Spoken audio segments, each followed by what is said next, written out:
Hi hello வணக்கம் and welcome to box office. ஒவ்வொரு வீக்கும் release ஆகக்கூடிய படங்களுடைய குயிக் ரிவ்யூ பார்க்கக்கூடியதான் நம்மளுடைய பாக்ஸ் ஆஃபீஸ். அந்த வகையில் இந்த வீக் ரிலீஸ் ஆகிருக்கூடிய படங்களுடைய குயிக் ரிவ்யூ பார்க்கலாம் வாங்க. இப்போ நம்மளுடைய பாக்ஸ் ஆஃபீஸில் நம்ம பார்க்க போகிற திரைப்படம் கொட்டேஷன் கேங். விவேக் கே கண்ணனுடைய டைரக்ஷனில் இப்போ வெளிவந்திருக்கக்கூடிய திரைப்படம் தான் த கொட்டேஷன் கேங். இந்த திரைப்படத்தில் முக்கியமான கதாபாத்திரத்தில் ஜாக்கி ஷெரஃப், அப்புறமா சன்னி லியோன், பிரியா மணி, சாரா மற்றும் பலர் நடிச்சிருக்கிறாங்க. இந்த படத்தினுடைய சினிமோட்டோகிராஃபர் அருண் பத்மநாபன், படத்தினுடைய எடிட்டர் கேஜே வெங்கட்ராமன் அண்ட் இந்த படத்தினுடைய மியூசிக் டைரக்டர் ட்ரம் சிவமணி, படத்தினுடைய ஸ்டாண்ட் கொரியோகிராஃபர் ஓம் பிரகாஷ். இந்த படத்தில் ஒரு ஒன்லைன் ஸ்டோரி சொல்லணும்னா என்ன மாதிரியான அதாவது கொட்டேஷன்னாலே வெளியிலேருந்து ஆள் எடுத்து கொலை பண்ணக்கூடிய அந்த விஷயம் தாங்க. அந்த மாதிரி ஒருத்தவங்க பே பண்ணி இவங்களை கொள்ளணும் அப்படின்னு சொன்னாங்கன்னா யாராக இருந்தாலுமே எப்படிப்பட்டவங்களாக இருந்தாலும் அந்த கேங் போய் கொண்டுட்டு வந்துடும். அந்த கேங்கில் ஒரு முக்கியமான தலைவராக அப்படி இருக்கக்கூடியவர் தான் ஜாக்கி ஷெரஃப். ஸோ ஜாக்கி ஷெரஃபுடைய கேரக்டரில் தான் படத்தை ஆரம்பிக்கிறாங்க. அண்ட் இந்த ஒன்லைன் ஸ்டோரியில் இதை தாண்டி வேறு என்னெல்லாம் இருக்குன்னு கேட்டிங்கன்னா ஃபுல் அண்ட் ஃபுல் கொலை மட்டும்தான் படத்தில் இருக்குது. ஸோ ஜாக்கி ஷெரஃப்னுடைய மெயின் 2 பேராக இருக்கக்கூடியவங்க தான் பிரியா மணி, சகுந்தலான்ற கேரக்டர், பத்மான்ற கேரக்டரில் சன்னி லியோன் நடிச்சிருப்பாங்க. சன்னி லியோன் ஒய்ஃப் கேரக்டராக பண்ணியிருப்பாங்க ஜாக்கி ஷெரஃப்க்கு. பிரியா மணி சின்ன வயசுலேயே அவங்க ஒரு மலைவாசி அப்படி இருக்கிறவங்க. அவங்களுடைய சின்ன வயசுலேயே அவங்க பார்த்திங்கன்னா பாலியல் துன்புறுத்தல் பட்டு அவங்க ரேப் செய்யப்பட்டு அங்கேருந்து தப்பிச்சு ஒருவடியாக இப்படி பத்மாவும் இவங்கெல்லாம் சேர்ந்து அப்புறமா முக்கியமான இன்னொரு கேரக்டர் படத்தில் அக்ஷயா கண்ணகின்ற கேரக்டர் நினச்சிருப்பாங்க. ஸோ அவங்கெல்லாம் அதுக்கப்புறமா இப்படியே ஜாக்கி ஷெரஃப் டீமில் அப்படி சேர்றாங்க. ஸோ ரத்தமும் சதையுமா அப்படியே எங்கே பார்த்தாலும் ரத்தம் தெரிக்கிற விதத்தில் தான் படம் இருக்குது.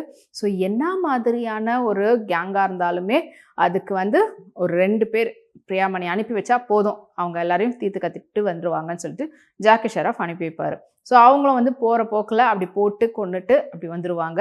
அவங்களுக்கு ஒரு வளர்ப்பு பொண்ணாக ஒருத்தவங்களை வச்சுட்டு இருந்தாங்க.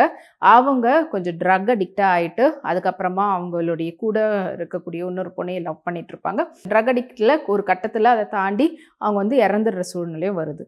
அண்ட் இறந்துட்ட பிறகு இது இவங்க இப்படி வளர்க்குறாங்க அப்படின்றதெல்லாம் கொஞ்சம் கூட ஜாக்கி ஷெரஃப்க்கு பிடிக்காது. அதை தாண்டி அவங்க இறந்துடுறாங்க. இறந்தது பாருங்க அவங்க லவ் பண்ண அந்த பொண்ணும் இவங்களோட வந்துடுது, பிரியாமணியோட இருக்குது.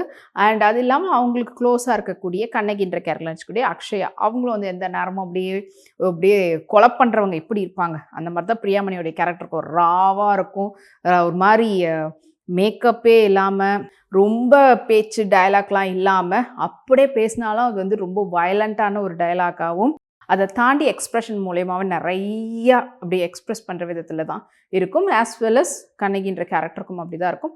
ஈவன் சன்னி லியோனுக்கும் டயலாக் அவ்வளோவா இல்லாமல் ஃபுல் அண்ட் ஃபுல் எக்ஸ்ப்ரெஷன்லேயே தான் எடுத்திருப்பாங்க.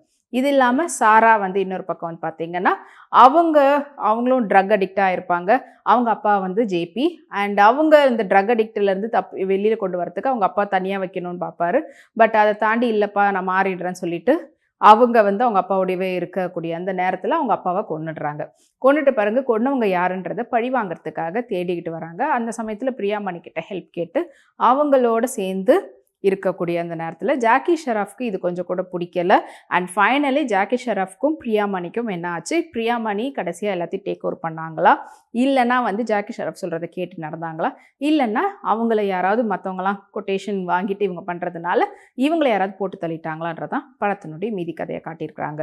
ஸோ படம் ஆரம்பித்ததுலேருந்து முடிகிற வரைக்கும் நம்ம இது வரைக்கும் பார்த்த எந்த தமிழ் படத்துலேயும் பார்க்காத அளவுக்கான ரத்தம் மட்டும்தான் நீங்கள் இந்த படத்தில் பார்க்க முடியும். அந்த அளவுக்கு ஃபுல் அண்ட் ஃபுல் வயலண்ட்டான படம். ஸோ கண்டிப்பாக இது சின்ன பசங்க பார்க்கக்கூடிய படம் கிடையாது. அண்ட் அதை விட முக்கியமாக உங்களுக்கு ரொம்ப வயலண்ட் அண்ட் ஆக்ஷன் பிடிக்குன்றவங்களுக்கு கண்டிப்பாக இந்த படம் பார்க்கலாம். ஓம் பிரகாஷுடைய ஸ்டண்ட் டெஃபினெட்லி படத்துக்கான ஒரு ஆடட் ப்ளஸ் பாயிண்ட். மற்றபடி எல்லாருமே அவங்களுடைய வேலையை கரெக்டாக பண்ணியிருக்காங்க. பட் இந்த படத்தினுடைய கான்செப்ட் கத்தி எடுத்தவன் கத்தியில் சாவான்ற மாதிரியா, இல்லைனா எப்பவுமே இந்த மாதிரியான ஒரு கேங் இப்படி இருக்கிறாங்கன்றதை வெளிக்காட்டுறதா அப்படின்றது தான் ஒரு கன்ஃபியூஸ்டான ஒரு ஸ்டேட் பார்க்குறவங்கள கொடுத்துருக்காங்க என்ன சொல்ல வராங்கன்றது. பட் இதில் நிறைய விஷயங்கள் ரியல் இன்சிடென்ட்டை தழுவி தான் இந்த படம் எடுத்துருக்கிறதா சொல்லியிருக்காங்க.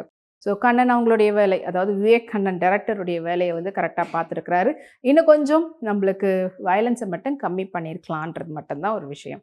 பட் இந்த படம் எப்போவோ ரிலீஸ் ஆக வேண்டியது கொஞ்சம் தள்ளி தாமதமாக இப்போ ரிலீஸ் ஆகிருக்குது. இந்த படத்தை நீங்கள் வயலண்ட்டாக பிடிக்கும் அப்படின்றவங்க கண்டிப்பாக தியேட்டரில் போய் பார்க்கலாம்.